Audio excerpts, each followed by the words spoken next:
Então, Ninagal e Ziusudra esperaram na embarcação a chegada do 7º dia. No 20º char se esperava o dilúvio, no 10º char da vida de Ziusudra se aproximou o dilúvio, na estação da constelação do Leão se fez iminente a avalanche.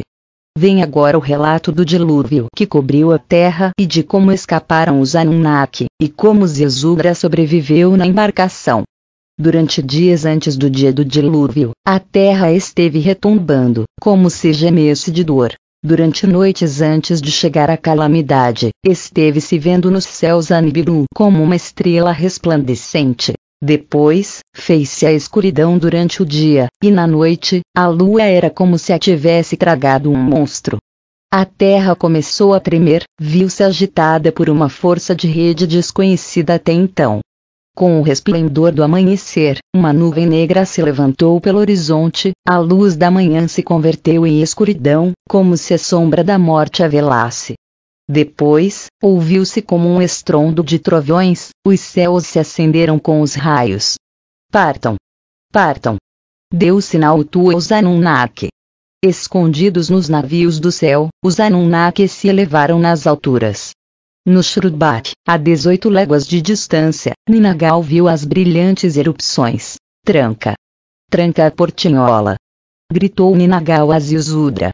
Juntos fecharam a trâmila que ocultava a portinhola. Hermética, completamente fechada, ficou a embarcação. Dentro não penetrava nenhum raio de luz.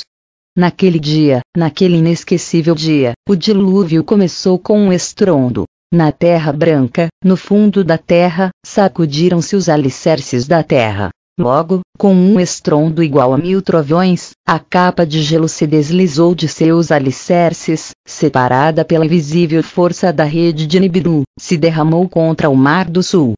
Uma capa de gelo golpeou contra outra capa de gelo, a superfície da terra branca se vinha abaixo como a quebra de um ovo. De repente se levantou uma grande onda, a muralha de águas chegava até mesmo o céu. Uma tormenta de uma ferocidade nunca vista ficou a bramar no fundo da terra, a muralha de água impulsionava seus ventos, a onda se desdobrou para o norte. A muralha de águas se encaminhava para o norte, alcançou as terras do Agzu. Dali, viajou até as terras habitadas, chegou a Edin. Quando a muralha de águas, chegou ao Shrubat, a onda soltou de suas amarras a embarcação de Ziusudra, sacudindo-a, tragou-se a embarcação como um abismo de água. Embora completamente inundada, a embarcação se manteve firme, não entrou sequer uma gota de água. No exterior, a onda da tormenta pegou despreparada as pessoas como uma batalha mortal. Ninguém podia ver seus semelhantes, o chão se desvaneceu, só havia a água. De repente, as poderosas águas haviam coberto a terra firme. Antes que terminasse o dia, a muralha de água, ganhando velocidade, chegou às montanhas. Em suas embarcações celestiais, os Anunnaki circundavam a terra.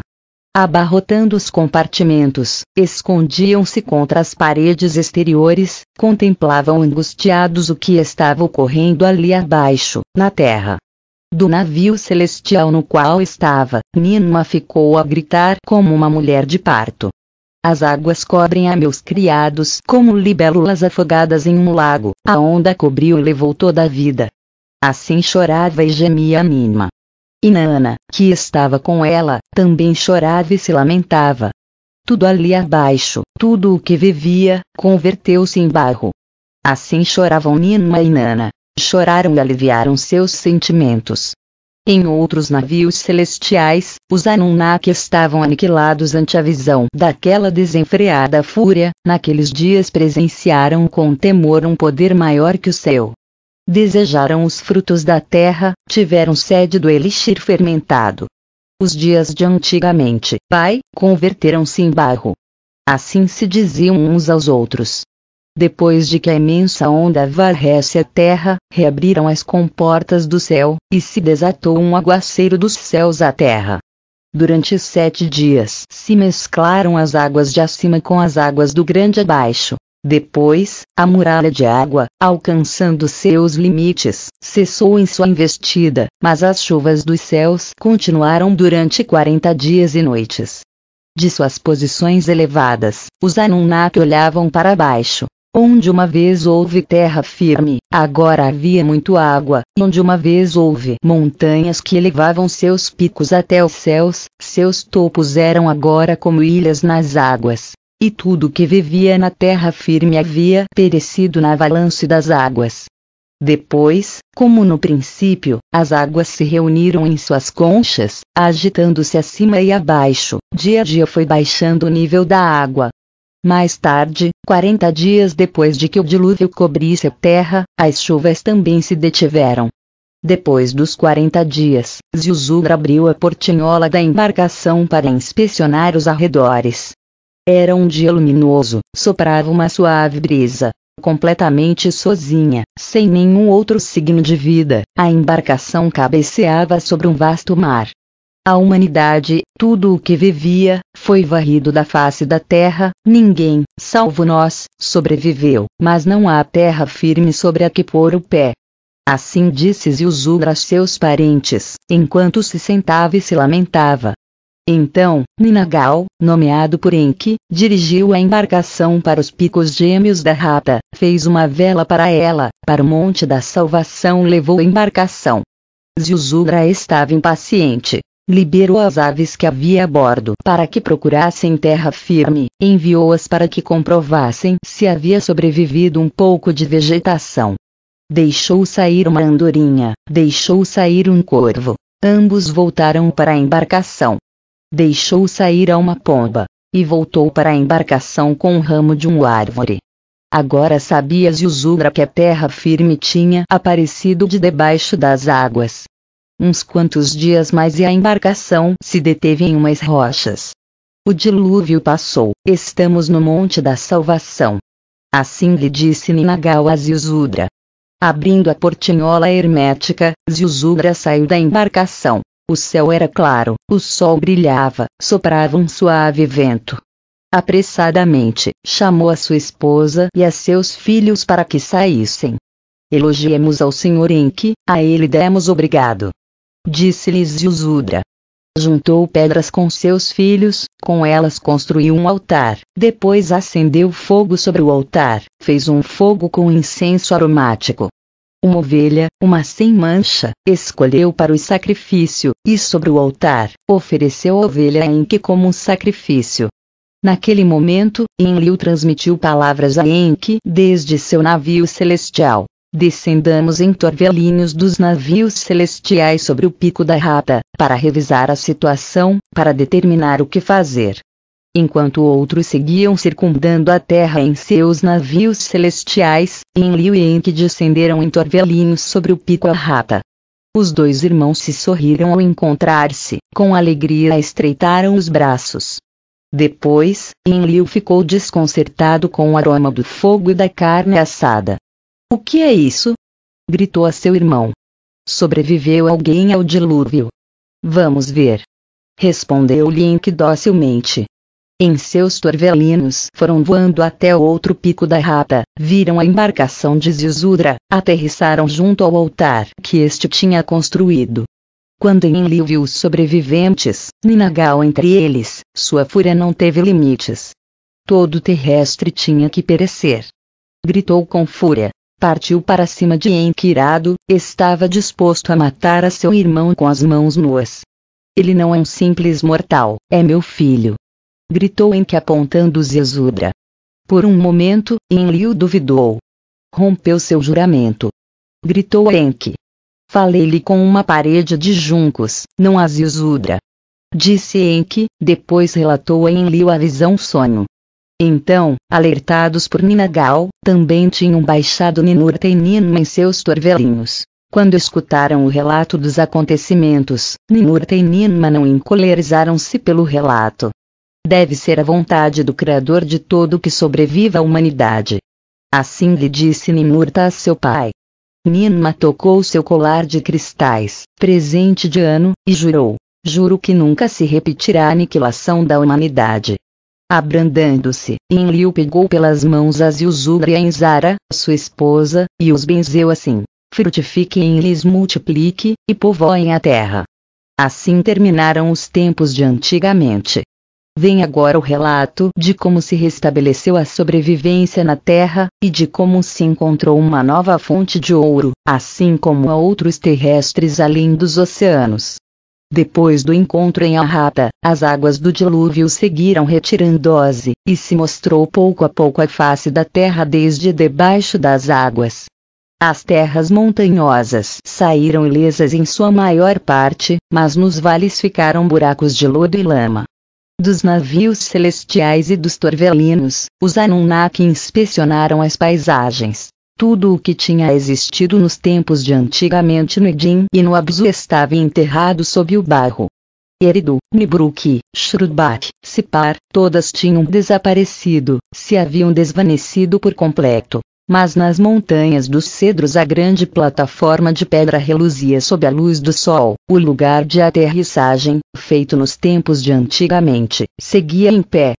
Um após o outro, aterrissavam os torvelinhos sobre a plataforma. A plataforma estava intacta. Na quina de lançamento, os gigantescos blocos de pedra se mantinham firmes. Apartando escombros e ramos de árvores, os primeiros em aterrissar fizeram sinais aos carros. Um após o outro chegaram os carros celestiais, baixaram sobre a plataforma.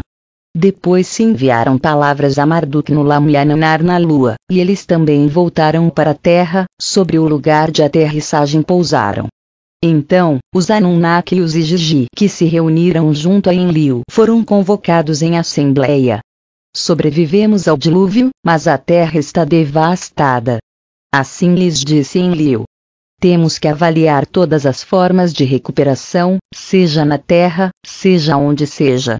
Lamu ficou devastado com o passo do Nibiru. Assim o relatou Marduk. Sua atmosfera foi absorvida para o exterior, suas águas se evaporaram. É um lugar de tormentas de pó. Por si mesmo, a lua não pode sustentar vida, só se pode permanecer ali com máscaras de águia. Assim deu conta Nanar a outros, e depois acrescentou com paixão: uma vez ali, alguém deve recordar que foi o líder do exército do Tiamat, companheira da terra o destino da terra está conectado com ela. Enlil pôs seu braço carinhosamente sobre os ombros de seu filho. Estamos preocupados agora com a sobrevivência. Assim, brandamente, replicou Enlil a Nanar. Agora, o sustento é nossa maior preocupação. Examinemos a câmara da criação selada. Possivelmente ainda encontremos as sementes de Nibiru. Assim disse Enlil a Enki, lhe recordando os grãos uma vez criados. Ao lado da plataforma, apartando um pouco de lodo, encontraram o poço de tempos remotos, tiraram a pedra que o bloqueava, entraram no santuário. As arcas de diorita estavam seladas, fizeram abrir os selos com uma chave de cobre. Dentro das arcas, em vasilhas de cristal, estavam as sementes dos cereais de Nibiru.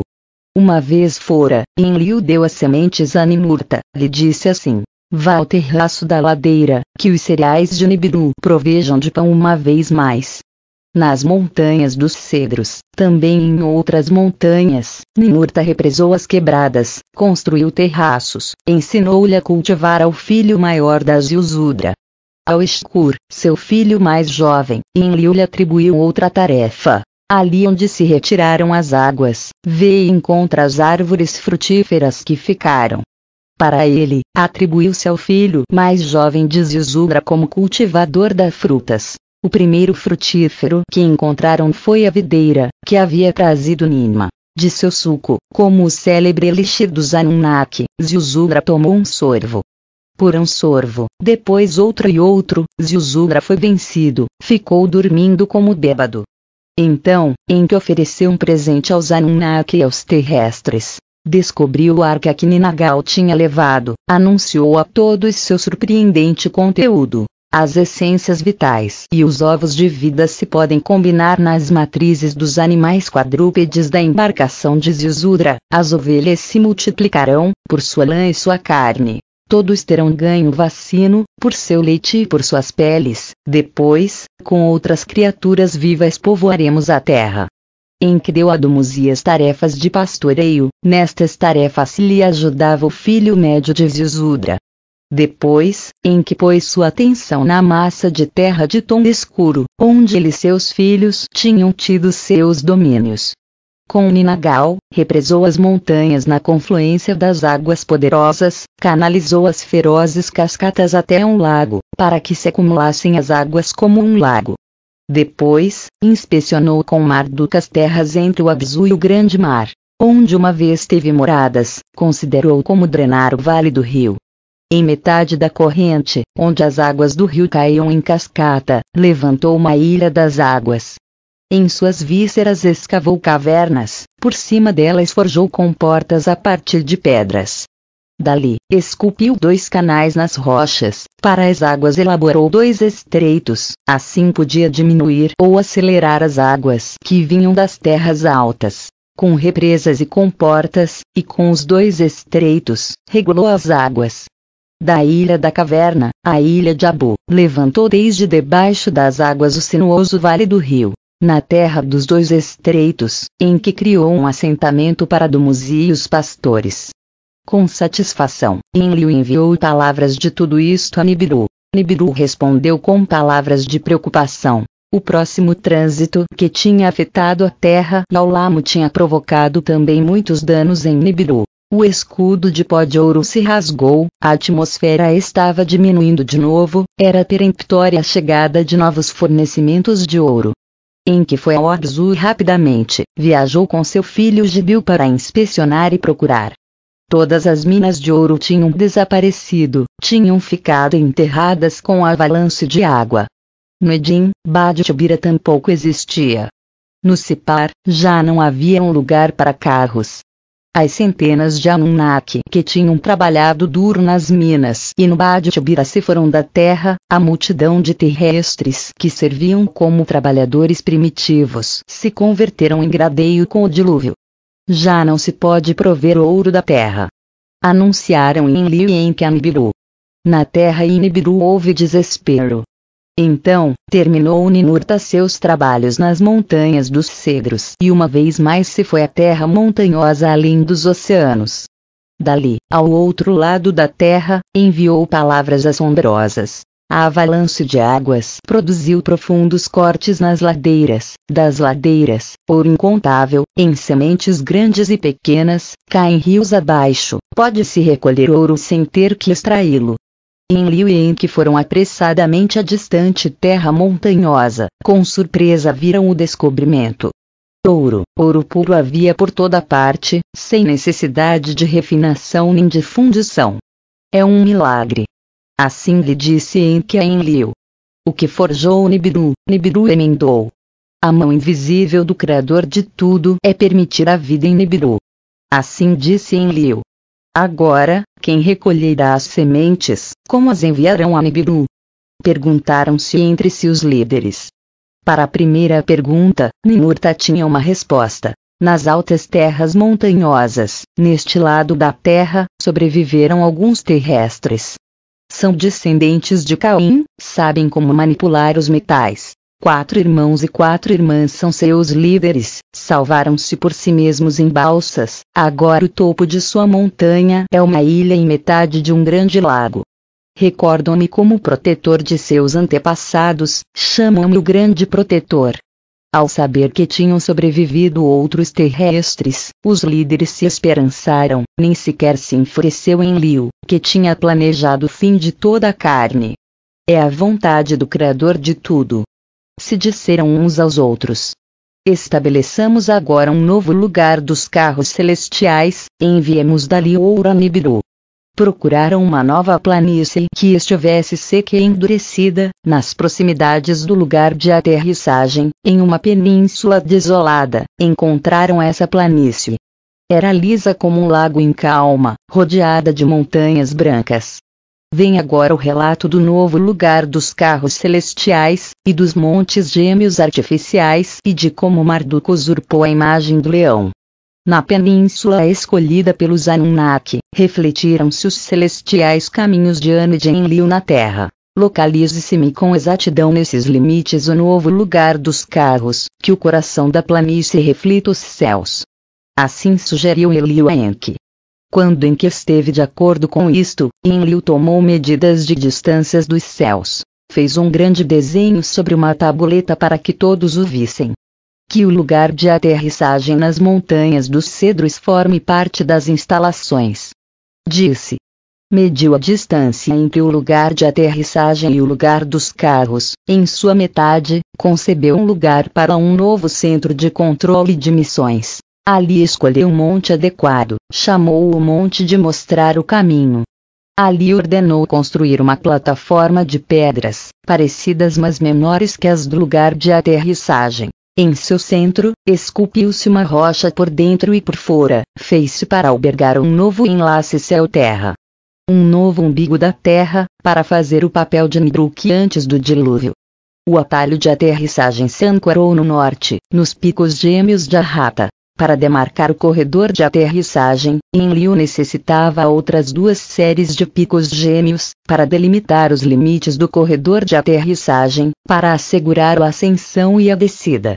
Na parte meridional da desolada península, um lugar de montanhas, Enlil escolheu 2 picos contíguos, sobre eles ancorou o limite meridional. Mas onde se necessitava a segunda série de picos gêmeos não havia montanhas, só sobressaía do chão uma planície, por cima do vale encharcado. Podemos levantar ali uns picos artificiais. Assim disse Ninjishzida aos líderes. Sobre uma tabuleta desenhou para eles a imagem de uns picos de lados lisos elevando-se para os céus. Se se pode fazer, seja. Disse Enlil com aprovação. Que sirvam também de balizas. Sobre a planície, por cima do vale do rio, Ninjishzida construiu um modelo. À escala, com ele aperfeiçoou os ângulos de elevação e os 4 lados lisos.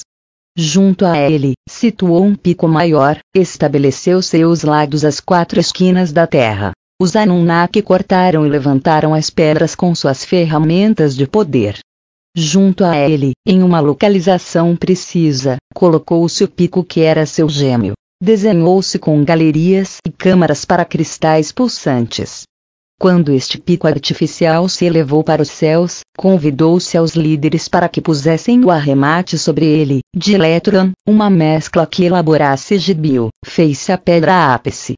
Refletia a luz do sol até o horizonte, era como um pilar de fogo na noite, concentrava em um raio para os céus o poder de todos os cristais.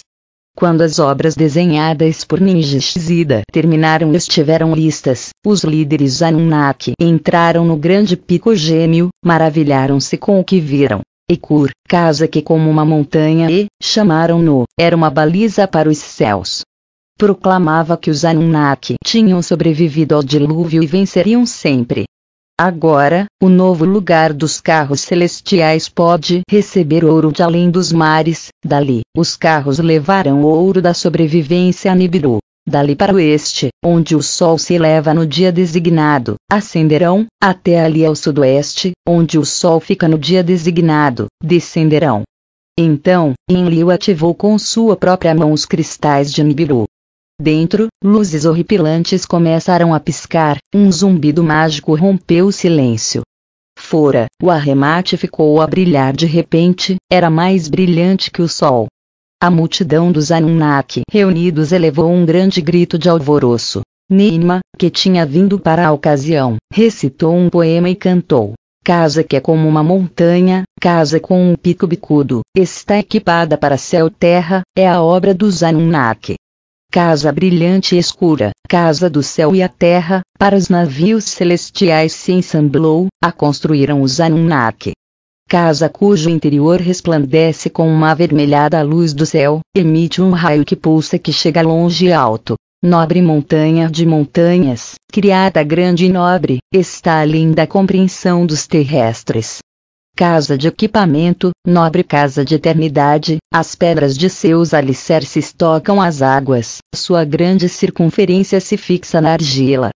casa cujas partes estão habilmente entretecidas, faz descender a quão grandes nos céus circulam para descansar.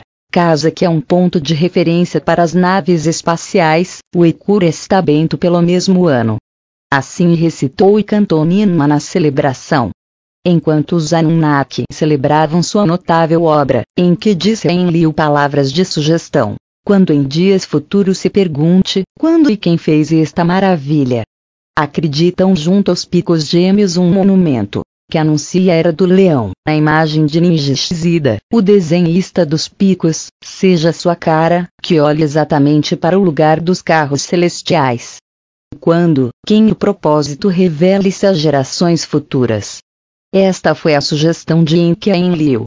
Ante suas palavras, Enlil consentiu, e disse a Enki: do lugar dos carros celestiais, o Tu deve ser novamente o comandante. Que o leão de olhar fixo, exatamente orientado a oeste, tenha a imagem da Ningishzida. Quando se iniciaram os trabalhos de talha e modelagem do leão feito de rocha, Marduk disse a seu pai Enki palavras de ofensa. Prometeu-me que dominaria a terra toda, agora concedem a outros mandato e glória, sem tarefa nem domínios me deixa. Em meus antigos domínios se situaram os montes artificiais, sobre o leão deve estar minha imagem. Ningishzida se enfureceu com estas palavras de Marduk, o resto dos filhos também se sentiram molestados, Ninurta e seus irmãos também se levantaram em um clamor por domínios, todos exigiam terras para si mesmos, e terrestres devotos. Não se converta em disputa a celebração. Gritou Ninma em meio das vozes alteradas. A terra ainda está desolada, somos poucos Anunnaki, dos terrestres só as sobreviventes. Que a Marduk Ningishzida da honra não prevê, tenhamos em conta também as palavras de Marduk. Assim disse Ninma, a pacificadora, aos líderes enfrentados. Para que prevaleça a paz, devemos repartir as terras habitáveis entre nós. Disse Enlil a Enki. Estiveram de acordo em fazer da península um separador incontestável, atribuiu a pacificadora Ninma. Tilmun, terra dos projéteis, chamaram-na. Estava fora dos limites dos terrestres. As terras habitáveis ao leste da península se apartaram para Enlil e sua descendência, para os descendentes de 2 filhos de Zizudra, Sem e Jafet, para que vivessem ali. A massa de terra de tom escuro que incluiu Abzu lhe concedeu por domínio em que a seu clã, para habitá-la se escolheu o povo do filho médio de Zizudra, Cã. Enki, para apaziguar a seu filho, sugeriu fazer a Marduk senhor deles, senhor de suas terras. Seja como você deseja. Disse Enlil a Enki a respeito disto. No Tilmun, em seu montanhoso sul, Ninurta construiu uma morada para sua mãe, Ninma. Perto de um manancial com palmeiras datileiras, localizou-se um fresco vale, o pico da montanha aterrou Ninurta, plantou um fragrante jardim para Ninma. Quando se terminou tudo, deu-se um sinal a todos os postos avançados na terra. Das terras montanhosas mais à frente do oceano, os torvelinhos trouxeram as sementes de ouro, do lugar dos carros celestiais, levou-se o ouro até o Nibiru. Naquele memorável dia, Enlil e Enki se disseram um a outro e coincidiram.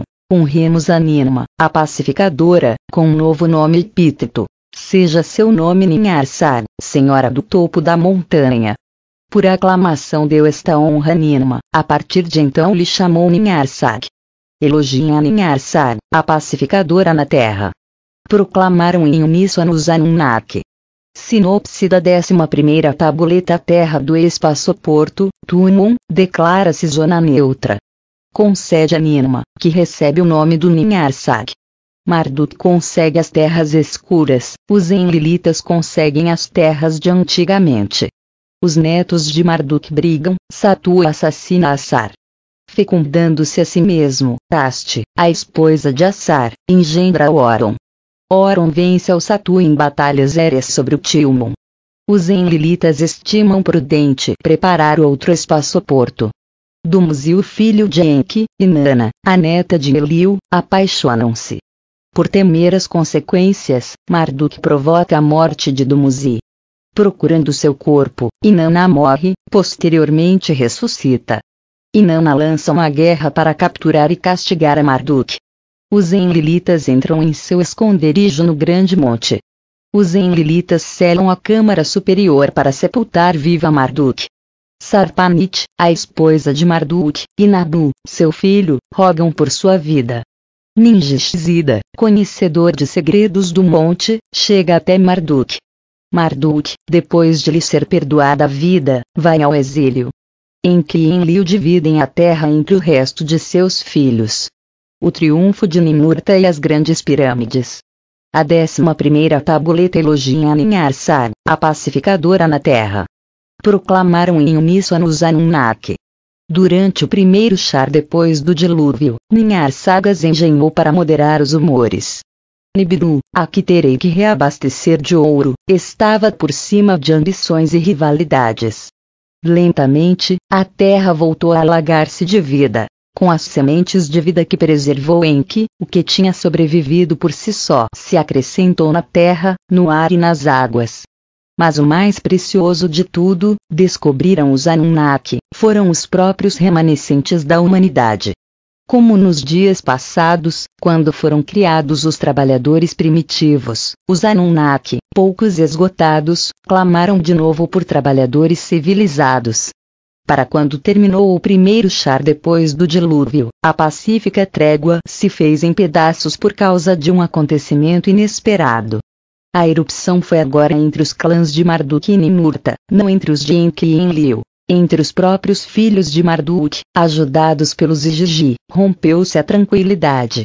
Durante o tempo que Marduk, Sarpanit e seus filhos esperavam no lamo a causa do dilúvio, os dois filhos varões, Assar e Satu, se apaixonaram pelas filhas de Shangas, o líder Igigi. Quando voltaram para a terra, os dois irmãos se casaram com as duas irmãs. Assar escolheu a chamada Asti, Satu com a chamada Nebat se prometeu. Assar optou por viver com seu pai Marduk nas terras escuras. Satu fez sua morada no lugar de aterrissagem, onde moravam os Igigi, com os Shangas. Shangas estava preocupado com os domínios na terra. Onde serão senhores os Igigi? Assim incitava Shangas aos outros Igigi, do qual Nebat falava com Satu diariamente. Estando com seu pai, Assar será o único sucessor, herdará as terras férteis. Assim lhe diziam Shangas e sua filha Nebat a Satu dia após dia. Pai e filha tramavam como reter a sucessão só em mãos de Satu. Em um dia propício fizeram um banquete. A ele convidaram ao Igigi e ao Anunnaki. Assar, sem suspeitar nada, também chegou para celebrar com seu irmão. Nebat, a irmã de sua esposa, preparou as mesas, também pôs banquetas aos pés. Nebat se embelezou. Com uma lira na mão, cantou uma canção ao capitalista Assar.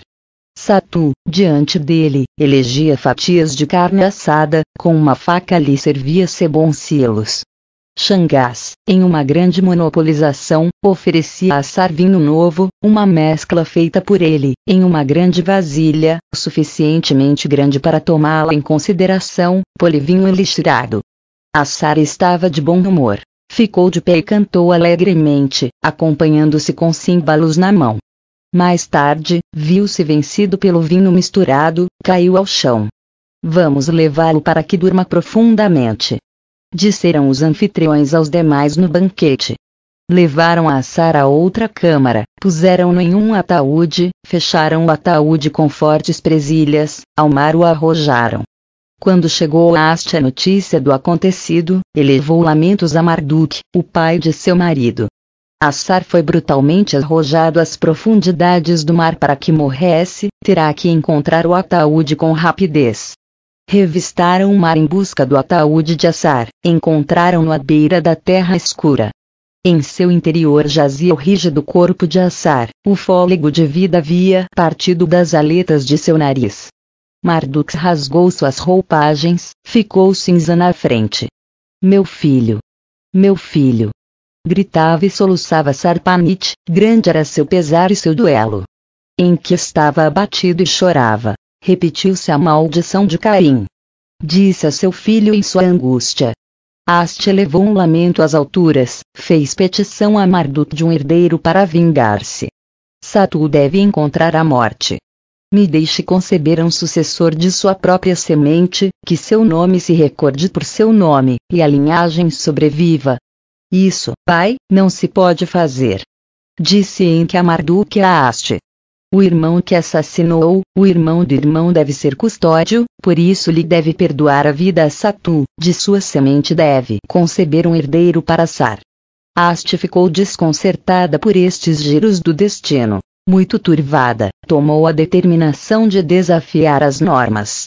Antes que o corpo de Assar fosse envolto no sudário, preservado em um santuário, de seu falo, Haste extraiu a semente de vida de Assar. Com esta, Haste concebeu um herdeiro e um vingador de Assar nasceu. A Enki a seus filhos, a Marduk a seus irmãos, Satu disse: sou o único herdeiro e sucessor de Marduk, da terra dos dois estreitos serei o senhor. Ante o conselho dos Anunnaki refutou Haste a reclamação. Estou com o herdeiro de Assar, com seu filho. Entre os juncos do rio se escondeu com o menino, para evitar a ira de Satu. Oron chamou o menino, educou-o para que for o vingador da seu pai. Satu estava desconcertado com isto. Shangas não abandonava suas ambições. De ano terrestre em ano terrestre, os Igigi se propagavam do lugar de aterrissagem, até os limites do Tilmun, a região sagrada de Ninharsar, chegaram-se a aproximar. Os Igigi e seus terrestres Amenzaban invadindo o lugar dos carros celestiais. Nas terras escuras, o menino Oron se converteu em um herói com os rápidos ciclos vitais da terra. Oron foi adotado por seu tio-avô Gibil, ele o treinou e o instruiu. Gibil forjou para ele umas sandálias aladas para remontar-se no ar, era capaz de voar como um falcão. Gibil fez um arpão divino para ele, suas flechas eram projéteis. Nas terras altas do sul, Gibil lhe ensinou as artes dos metais e da ferraria. Gibil revelou a Oron o segredo de um metal chamado ferro. Dele, fez armas. Oron, de terrestres leais, levantou um exército. Partiram para o norte, através de terra e rio, para desafiar a Satu e aos Igigi. Quando Oron e seu exército de terrestres chegaram à fronteira do Tilmun, a terra dos projéteis, Satu enviou a Oron um desafio. Só entre nós dois é o conflito, nos encontremos na luta 1 a 1. Nos céus do Tilmun, Satu esperou em seu torvelinho combate com Oron. Quando Oron se remontou no céu como um falcão para ele, Satu lhe disparou um dardo envenenado, como o aguilhão de um escorpião caiu sobre Oron. Quando Haste viu isto, lançou um grito ao céu, invocou a Ningishzida. Ningishzida baixou desde seu navio celestial, chegou para salvar o herói para sua mãe. Com poderes mágicos, Ningishzida converteu o veneno em benévolo para o sangue. A manhã seguinte, Oron estava curado, havia voltado dentre os mortos. Depois, com um pilar ígneo, como um peixe celestial com aletas e uma cauda de fogo, Ningishzida proveu a Oron. Os olhos do pilar trocavam suas cores do azul ao vermelho e ao azul. Oron se elevou no pilar ígneo para o triunfante Satu. Perseguiram-se por toda parte. Feroz e mortal foi a batalha. Ao princípio, o pilar ígneo de Oron recebeu um impacto. Depois, Oron alcançou a Satu com seu arpão. Satu bateu contra o chão. Oron o amarrou. Quando Oron chegou ante o conselho com seu tio cativo, viram que estava cego, com os testículos esmagados, aguentava-se em pé como um cântaro descartado. Que Satu viva cego e sem herdeiros. Assim disse Haste ao conselho. O conselho determinou sua sorte, que terminasse seus dias como um mortal, entre os Igigi.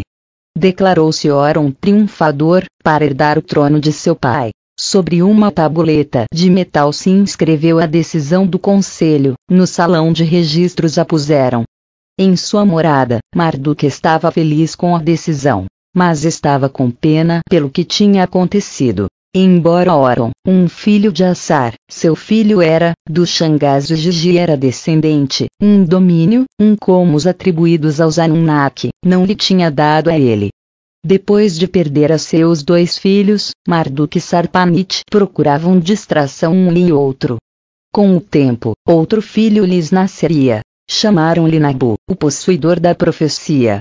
Vem agora o relato de por que se construiu na longura um novo lugar dos carros, e do amor de Dumuzi e Inanna, que Marduk rompeu com a morte de Dumuzi. Foi depois da luta entre Oron e Satu, e sua batalha aérea sobre o Tilmun, quando Enlil convocou a seus 3 filhos em conselho. Com preocupação pelo que estava acontecendo, disse-lhes: no princípio, os terrestres se fizeram à nossa imagem e semelhança, agora, os descendentes dos Anunnaki são feitos à imagem e semelhança dos terrestres. Então, foi Cainu que matou a seu irmão, agora um filho de Marduk é o assassino de seu irmão. Pela primeira vez, um descendente dos Anunnaki levantou um exército de terrestres, pôs em suas mãos armas de um metal secreto dos Anunnaki. Dos dias em que Alalu e Anzu puseram à prova nossa legitimidade, os Igigi não deixaram de provocar transtornos e de romper as regras. Agora, os picos baliza estão situados nos domínios de Marduk, o lugar de aterrissagem está em mãos dos Igigi. Agora, os Igigi estão avançando para o lugar dos carros. Dizem que, em nome de Satu, vão estabelecer-se em todas as instalações do céu-terra. Assim disse Enlil a seus 3 filhos, propôs-lhes tomar medidas contra isso. Temos que estabelecer em segredo uma instalação alternativa céu-terra. Que se estabeleça na terra de Ninurta além dos oceanos, em meio de terrestres de confiança. Assim ficou a missão secreta em mãos de Ninurta. Nas terras montanhosas além dos oceanos, junto ao grande lago, levantou um novo enlace céu-terra, pô-lo no interior de um recinto. Aos pés das montanhas onde se pulverizavam as sementes de ouro, escolheu uma planície de chão firme. Sobre ela fez marcas para a ascensão e a descida. As instalações são primitivas, mas servirão para seu propósito. Ao seu devido tempo, Ninurta declarou a seu pai Enlil: dali podem continuar os envios de ouro a Nibiru, dali, em caso de necessidade, também podemos ascender. Naquele tempo, o que começou como uma bênção, terminou como um feito horrível. Naquele tempo, Dumuzi, o filho mais jovem de Enki, se apaixonou por Inanna, a filha de Nannar. Inanna, neta de Enlil, ficou cativada pelo senhor do pastoreio. Um amor que não conhece limites os devorou, a paixão inflamou seus corações.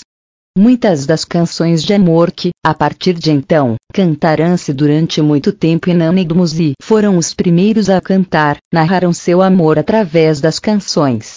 Ao Dumuzi, seu filho mais jovem, Enki lhe atribuiu um grande domínio por cima do Abzu. Melua, a terra negra, chamava-se. Ali cresciam árvores de terras altas, suas águas eram abundantes.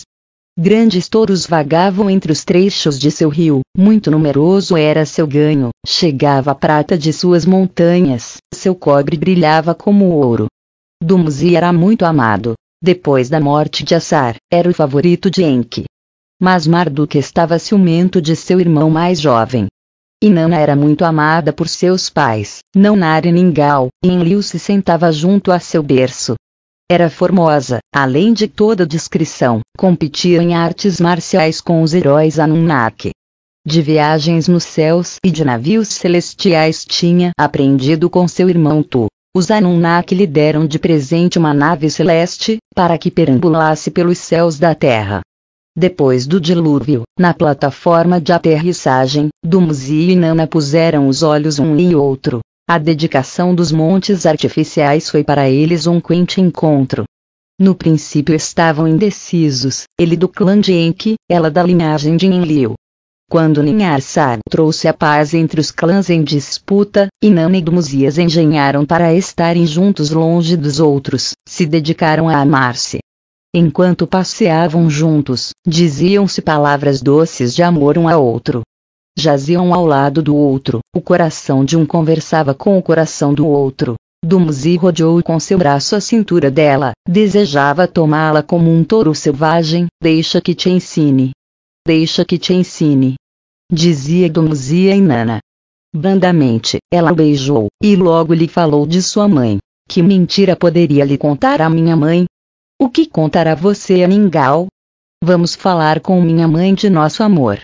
De contente, orvalhará perfume de cedro sobre nós.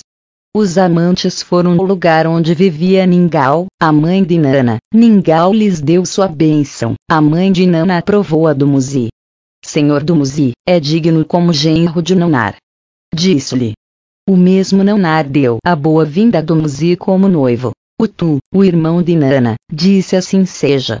Possivelmente seus esponsais tragam verdadeiramente a paz entre os clãs.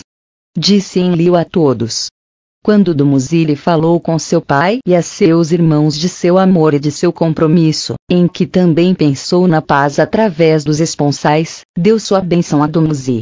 Dos irmãos de Dumuzi, todos exceto Marduk se alegraram com a notícia.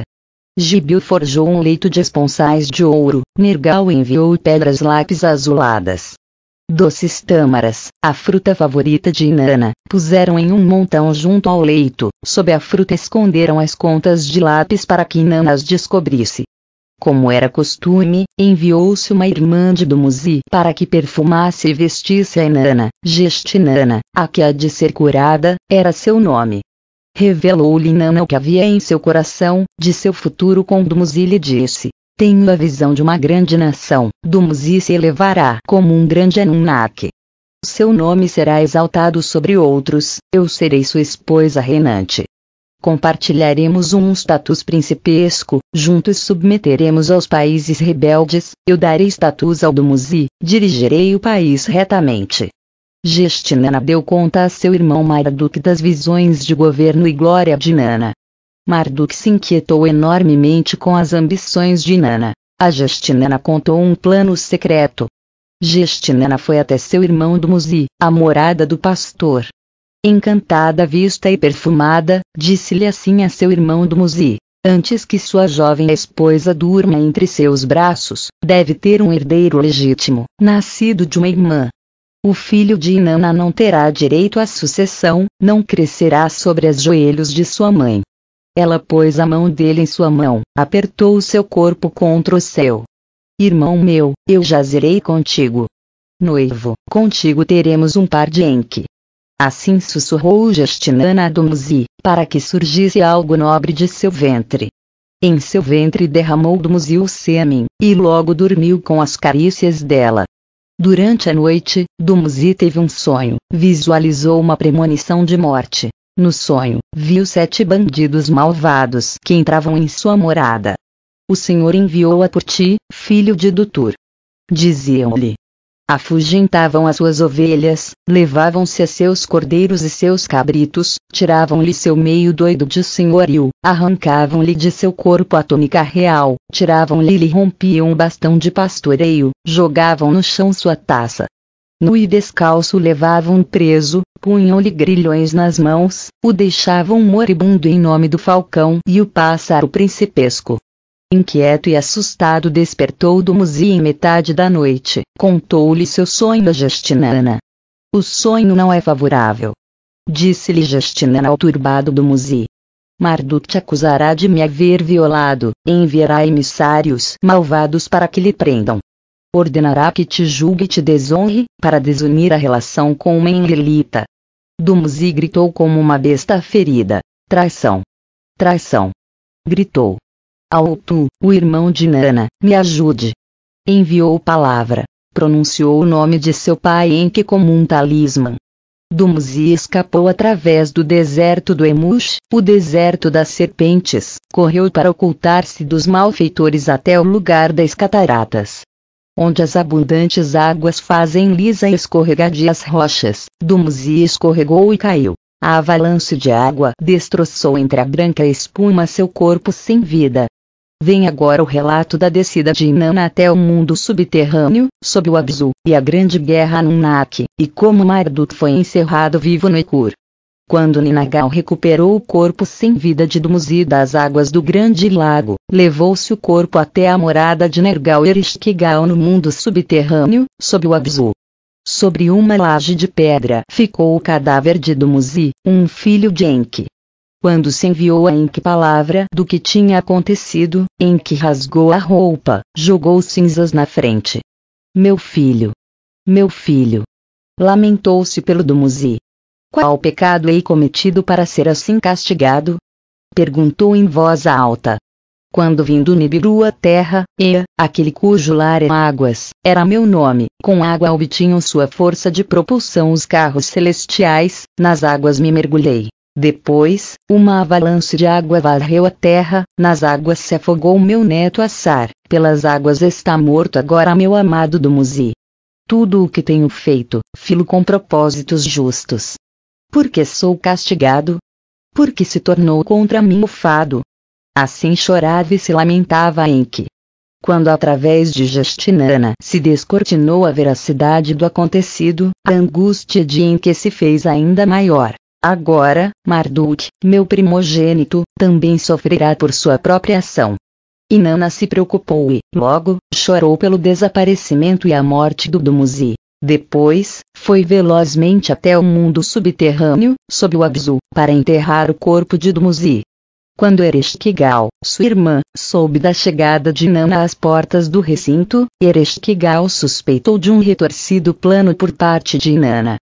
Em cada uma das 7 portas, a Inanna se tirou um dos equipamentos e das armas que levava. Depois, no indefesa ante o trono de Ereshkigal, foi acusada de intrigar para ter um herdeiro de Nergal, irmão de Dumuzi.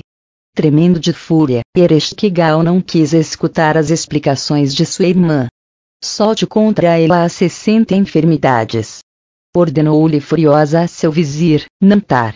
Com o desaparecimento de Inanna no mundo subterrâneo, sob o Abzu se preocuparam enormemente seus pais. Namtar foi com o assunto a Enlil, e Enlil mandou uma mensagem a Enki.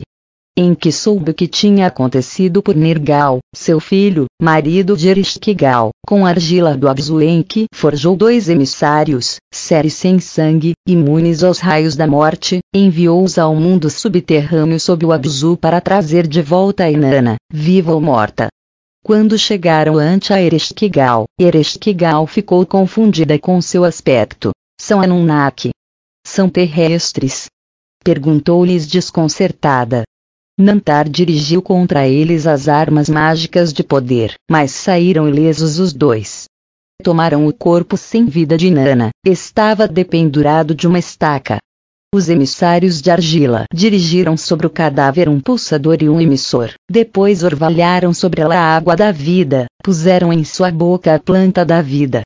Depois, Inanna se moveu, abriu os olhos. Inanna se levantou dentre os mortos. Quando os 2 emissários estavam preparados para levar a Inanna ao mundo superior, Inanna lhes ordenou que tomassem também o corpo sem vida de Dumuzi. Nas 7 portas do mundo subterrâneo sob o Abzu se devolveram a Inanna seu equipamento e atributos. A morada de Dumuzi, na Terra Negra, ordenou aos emissários que levassem o amante de sua juventude, para lavá-lo com água pura, para ungí-lo com doce azeite, para envolvê-lo depois em um sudário vermelho, e pô-lo sobre uma laje de lápis. Logo, lavrou para ele um lugar de descanso nas rochas, para esperar ali o dia do surgimento. Quanto a ela mesma, Inanna se dirigiu para a morada de Enki, queria a retribuição pela morte de seu amado, exigia a morte de Marduk, o culpado. Já houve suficiente morte. Disse-lhe Enki. Marduk foi o instigador, mas não cometeu assassinato.